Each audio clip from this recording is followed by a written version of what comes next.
Ashes of Creation is in full damage control mode after this update. Uh-oh. Hey, what up, boys? So, apparently, Stephen Sharif, our resident millionaire CEO MMORPG guru, sits around and watches all kinds of videos and streams about his highly anticipated game. Makes sense. Surely not completely unhinged and reflective of insecurities, but is paid off for us because we were treated by another spontaneous Stephen appearance, answering community concerns and questions from Tangents of Creation, another slightly newer but still worthwhile podcast. And today I'm going to break down all the interesting pieces of information, albeit 2 weeks late because I'm completely disorganized this month.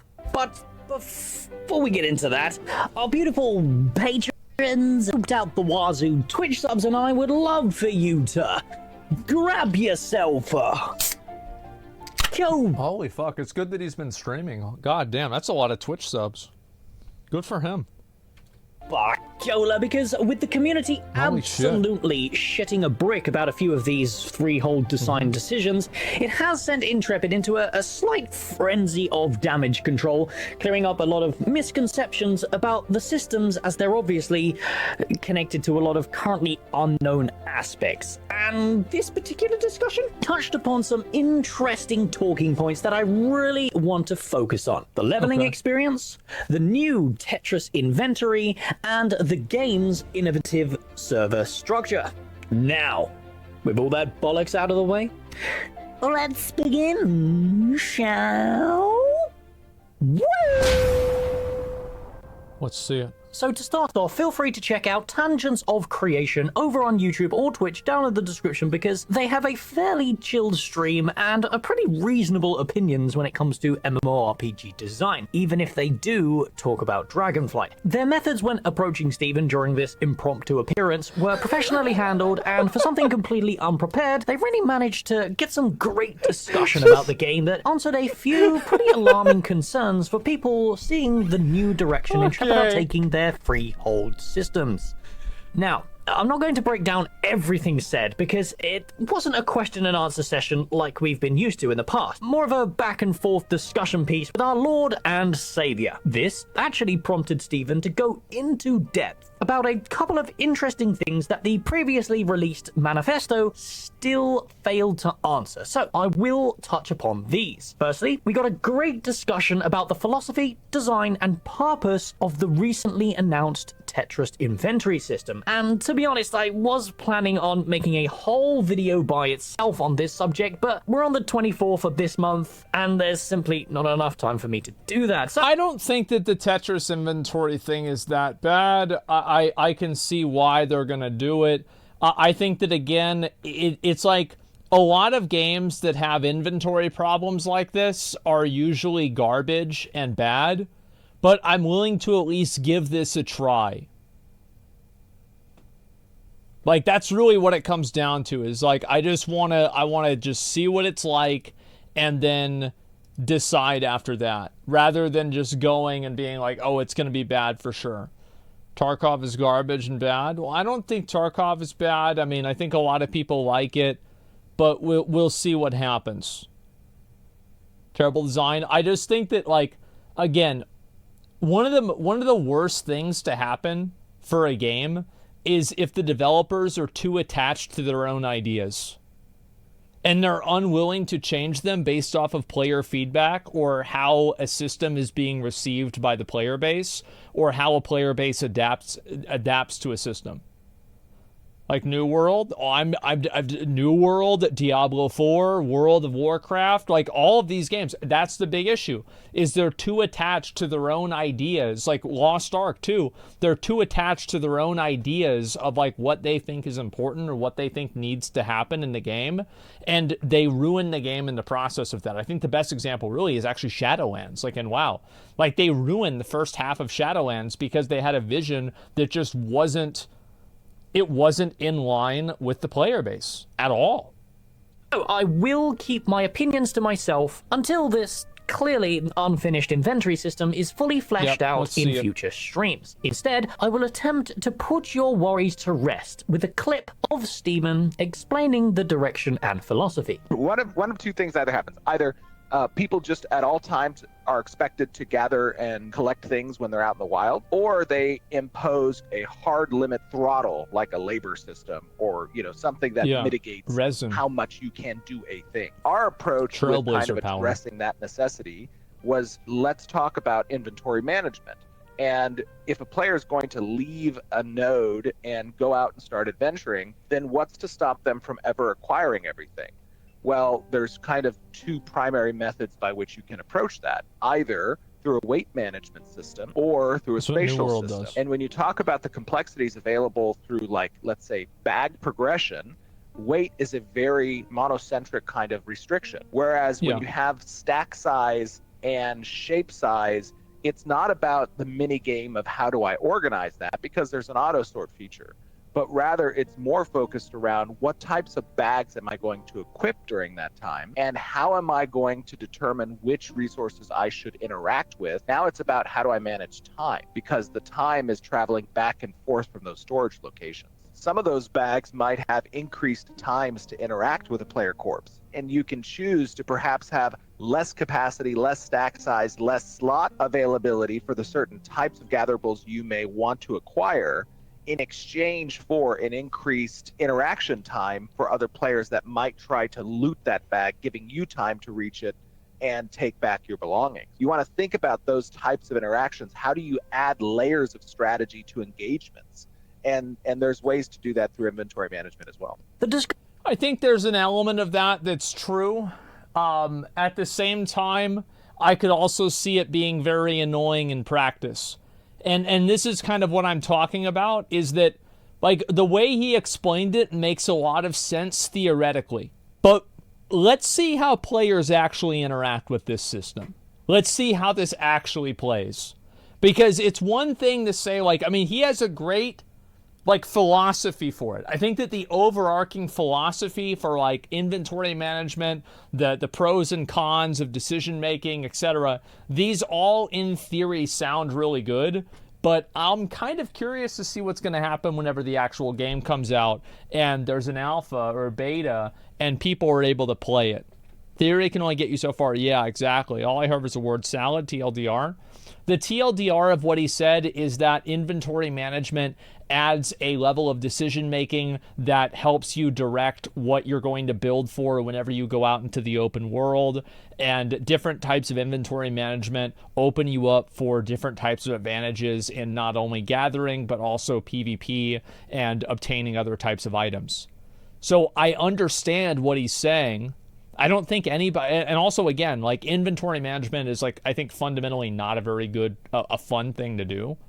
So sounds like a pain in the butt. Yeah, exactly. So a time sink then? Yes, kind of. So I don't know what to think, you know? I think they should try it. It's the same thing I've said before, right? That you should try, if the developers think it's okay and they think it's going to work, try it. The problem isn't that players try it sometimes. It's that the players try it, nobody likes it, and the developers put it in the game anyway because they think the game needs it. Discussion continued from this point onwards, touching upon various concerns with the freeholds specifically, with Stephen reiterating a few of the points that were made in the manifesto and their decision behind a few of the changes, and it was all great stuff. But aside from his elaboration on... this update was like I think this update was actually an S tier update. I remember I watched this. The inventory system, there were two other subjects discussed that I really want to highlight today. The first one is about Ashes of Creation's leveling curve, and the decision behind gating freeholds behind level 50. And I apologize for the extra long clip here, but Stephen's answer was absolutely fantastic, and really gave us some insight into how Intrepid expect their MMORPG to play out long term. My point of concern with it is it being max level in order to obtain one, which is going to lead to a bunch of people level rushing. Funny actually that you mentioned that, because that was for a time a lively debate on our design team about whether or not there should be a level gate essentially from even preventing potential for ownership. The reason why I chose to keep it at level 50 for now is because there are alternate systems that provide access at lower levels through permission setting, right? So it's one thing to own the home. It's another thing to access the contents and to continue progression. Let's say in the processing profession, you might want to gain mastery in. That mastery process leaves the nodes at around like level 30 in the leveling experience for a processing profession. And so one of the debates on the design team was whether or not we should reduce the level requirement down to level 30 so that there's a seamless transition from node-based processing progression and the freehold capability of progression. The reason why I think that there's never going to be a way to avoid rushing levels is because anytime you have a... He's right about this. Everybody's always going to rush levels no matter what in every game. Vertical power progression in a game, there is always going to be a reason to rush leveling. Yeah. And that's just kind of the standard MMO experience that many of us have had. And the idea isn't that you will need to rush leveling to 50 in Ashes of Creation in order to achieve freehold. Because you have to also remember that the world structure is what predicates the availability of freeholds. As nodes come online over time, people will reach level 50 before the last node has reached level 3, right? Before even half the nodes probably have reached level 3, before even probably a quarter of the nodes have reached level 3. And as those nodes continue to progress and grow, those freeholds will slowly be trickling out to the populations, which gives time for the people that didn't perhaps, let's say, rush leveling to 50, still be capable of purchasing freeholds within those territories. There was so much more discussed during the... I kind of like the idea that somebody can buy a freehold pretty early in the game, because like I know that this might sound stupid, but I've said many times that I use the Sword Art Online Goblin Slayer isekai anime like rule, or like the fucking, would this system make sense in one of those games or one of those shows? And I feel like there is definitely an aesthetic that, and this is also existing in Final Fantasy XIV, where somebody is not a combat player, somebody is not a, you know, well-rounded adventurer. Their RP in the world, their existence is being a barkeeper, is being a, an innkeeper or something like that. That's what they do. And I feel like if you raise the cap for that and you make people have to level to 50, I don't know how long it takes to level to 50, so it's hard for me really to say. But if you have to spend a lot of time leveling and like a considerable amount of time of this, yes, if somebody wants to RP as an NPC, good for them. Dude, you can't compare show and game. I think that you can in terms of intent. So I think that the shows that are popular because they encapsulate roles and experiences that people want to have. And I think the people that watch shows like that also play games like this. And they want to have the same experience. And I understand, again, this might not be a very popular way of looking at things, but that's how I see it. And yes, I do think that they probably should let people make the, get the freeholds earlier. But again, we haven't played the game, so like I don't really know like where this lines up in the game. What he said about vertical progression is wrong, though, right? Let me see. Let me scroll up with this. Wrong or right? Leveling is only rushed if your economic productivity is tied to your level. No, people... How could your economic productivity not be tied to your level? There's never, of course it's going to be tied to your level, unless you're doing some kind of like crazy, super extreme thing. And also, guys, people like leveling fast. They like being able to level really fast and complete the content quickly. It's not crazy to say this, right? This particular part, but if I did add it all, 9 minutes of this video would just be Steven talking, and I'm the center of attention here, motherfuckers, so It's locked behind tower and city levels is what Steven is saying. I don't agree with that. I see why Steven is saying that, but that logic only makes sense at the beginning of the game. Because logically also, throughout the game, all of the nodes are going to be leveled up and be at basically a neutral level, probably, where a lot of the nodes that are going to have freeholds active already have freeholds active. So his argument makes sense for the beginning of the game and the launch of the game, but I don't think it makes sense 6 months after the game's out, or even 1 month after the game's out. say this. Obviously, Intrepid understand the pros and cons of their design choices. They've clearly considered all possibilities and have landed on a solid conclusion to begin the testing period with. And that's exactly the point. We will be testing these features across multiple iterations to see what feels good. I wouldn't be surprised if a few patches into Alpha 2, they did remove the level requirement or changed the currency in some way, or just... Yeah, I think that, again, like, I'm willing to play their vision of the game, right? But I just hope that they're not so attached to their vision of the game that they end up hurting the game in the process of achieving it. Straight up removed certain mechanics entirely, because that's the point of the open development process anyway, to test certain features and see what works. Now, the second and final discussion point is about Ashes of Creation's server structure and how Intrepid are planning to handle patches and updates during the Alpha 2. And you may think that that's boring as fuck and you're about to click off this video, but let me assure you, this answer was pretty insane because it seems they're going with something super unique. So I'll let the clip play and we can discuss what I think it means for the low IQs who don't understand. I believe at one point you guys even said, even when servers were live, that was how you wanted to adjust and tune, that you still in the background be able to manipulate things as you guys saw things kind of come online, or if this works, if that doesn't work, or things of that nature. Yeah, absolutely. So a lot of what we're providing in how these systems are built are very data driven and don't require us to, let's say, repackage a client and deliver that update to the user for us to adjust data on the back end of the game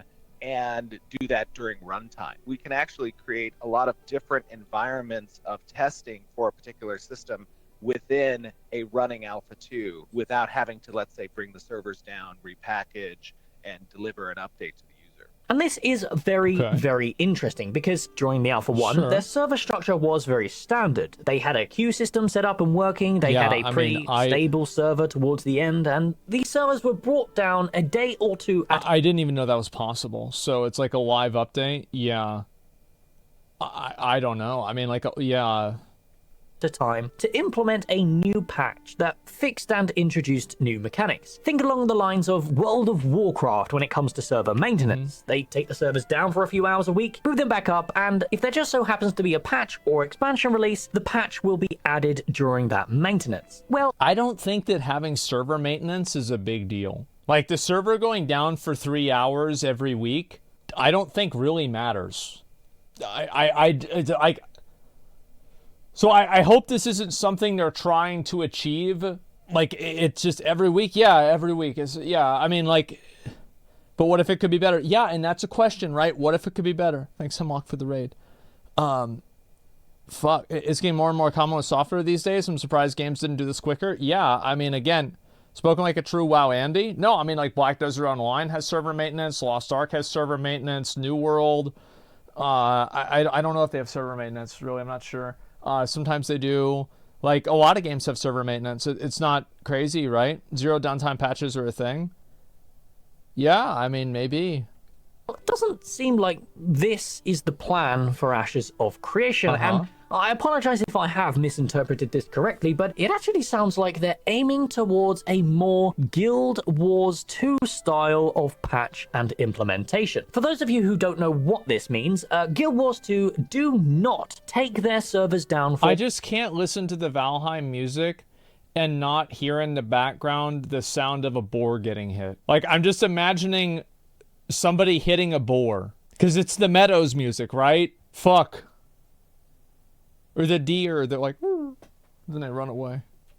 Patches and maintenance. Guild Wars 2 servers are up 24/7 and they stream updates into their client without requiring the server to go down for implementation. They can, quite literally, launch an expansion with a flip of a switch and the players don't even need to log off to begin playing it. Obviously, you're still required to download the patches, but that can be done anytime prior. Kind of like a preload type system. ArenaNet have utilized this very unique server tech to activate new story chapters in real... This is what Blizzard does with the expansions in a way. Is that like, like the quest to go to Shadowlands, like I didn't have to relog for that. It just popped up. time, changed the main city's decorations Yeah, you just to pre-download Halloween it. and Christmas in real time, and it's just very impressive technology that no other MMORPG has been able to replicate. Until now, it Dragon House? seems, Yeah. because by Steven's wording, it seems like this is how Intrepid great are too. planning to Yeah, it handle did. the Alpha 2 servers when it comes to hotfixes, patches, and various other maintenance-based server management. Yeah, I'll have to give Blizzard a huge W. Like the Legion release, the BFA one was not super great. But the Shadowlands release and the Dragonflight release, all three of those were fucking phenomenal. They were really good. Like there were I think there was a couple of servers that did get messed up, right? It wasn't perfect. But like I would say for a lot of people it went really well. I understand that this may just be an early concept and isn't Yeah, quite all three implemented people that yet, still but I'll be play the very game were interested online to at the same hear time. your opinions on this particular type of server tech and anything else discussed in this video because, well, because we haven't got fuck all else to talk about, have we, boys? But as usual, I am just one nerd, desperate for a good MMO, and my opinion means nothing without yours in the comments below. And hey, my usual upload cadence has been completely disrupted this month, and I apologize for the lack of videos. If he wants to do any videos, do another video about how WoW sucks. That was such a good video whenever he did that. Because, like, then I reacted to it. Everybody, dude, that was such a good day. And then it went so well, he did another video about how WoW sucks. Like, yeah, it's like we just need one more for the trilogy. Like, let's get a video about Diablo 4. Originally planned to have an additional 3, but I simply don't have time. So I want to encourage you guys to come join the daily streams over at twitch.tv/Narcoverse because we pretty much touch on everything in detail there. And I'll see you in the next one because you're high on copium. Jesus, man, do you really need that much now? I mean, I guess after the whole Throne of Liberty thing, like, yeah, I guess people probably, like, that just sent everybody down. Sent everybody down a dark path. Let me link you guys the video. Narc makes great videos about Ashes of Creation. He's, like, one of the only people that's, like, consistently making content about the game. So, like, anytime an update comes out, like, he's making videos about it. I think he's great. And so I'm glad that he's still making content again, too. Like, I remember, like, he had some drama bullshit, like, a couple of weeks ago. So yeah, Narc is a Chad. Yeah, he streams on Twitch, etc. Make sure to give him a like, give him a sub if you're interested in the game. Why apologize for not uploading a certain amount of content per month? Fuck that, no need to apologize. I think it's probably he's apologizing for himself because he feels like he should upload more. Yeah, it's that simple. Let's see here. National creation cycling community strategy, an example of too much communication before beta and launch is a bad thing. I feel like what Ashes of Creation needs more than anything is they need people to play the game. Because, like, this is a huge issue, right? Is that, like, I would really be worried if, like, they've built so many of these systems on top of these systems that by the time that people play the game, the systems are too ingrained into, like, the fucking the fabric of the game, the DNA of the game, that you can't remove them or change them. Like, this is a big problem with New World. It was a huge problem with New World, and it took them over a year after release to be able to fix it. And I don't want to see that happen. People are going to judge a game as completed when they see anything. Yeah, I know, but they're going to at least... The thing is that people judging a game on its beta or alpha is better than people having a game release that's bad. Like, that's really the issue. Is that I agree with you. But, like, there are so many systems in this game that I wish that, like, the beta for New World was, like, more involved. And I wish they had done a beta earlier. Like, New World was an NDA way too long. New World beta was perfect compared to game release. No, it wasn't. No, it fucking wasn't. Who told you that? Did an idiot tell you that? That's not true. New World beta was perfect, bro. You lost it. Look, get ready. My review of New World 2 years ago, September 20th, 2020. Game was good, needs a lot of work in regards to endgame and PvP, but it still has potential. The same fucking music, the same thumping drum sounds over and over and over, and it's so obnoxious and annoying. But it took them a year to fix this, but they fixed it. On that, if you go to one of these different sites with these undead, or not, excuse me, not undead, the ancient guardians, you've pretty much been to them all. There's like 5 or 6 of these different sites. They also fixed this too over time. In each area, maybe even more in some areas, and they're exactly the same. They have the exact... Remember whenever people were complaining about the towns that were the same? I was ahead of my time. You see, I knew all this shit right at the beginning. Let's skip ahead. Basically, just imagine it like Horde and Alliance, and there's a little bit less restrictions on it versus Horde and Alliance, but you're pretty much choosing your PvP faction world. They're just going to get the faction gear and be done with it, and they're not going to really experience the same gear progression that MMOs generally want to provide. And I do think that the way that that works is it's not very fun. It sounds fun because you get all the gear, but then what happens after you get all the gear? You quit the game. That's what people did. Maybe I'm in the minority about this, but I genuinely had less fun playing the game because of that, and it actively made my experience worse. Why just punish them once rather than punish them over and over and over and over again? So what I mean to say is that if you're going to have an ability like that, it's at the beginning of the animation and not the end of it, where it might be at the beginning. Oh, this is about the animations being bad? They fixed that?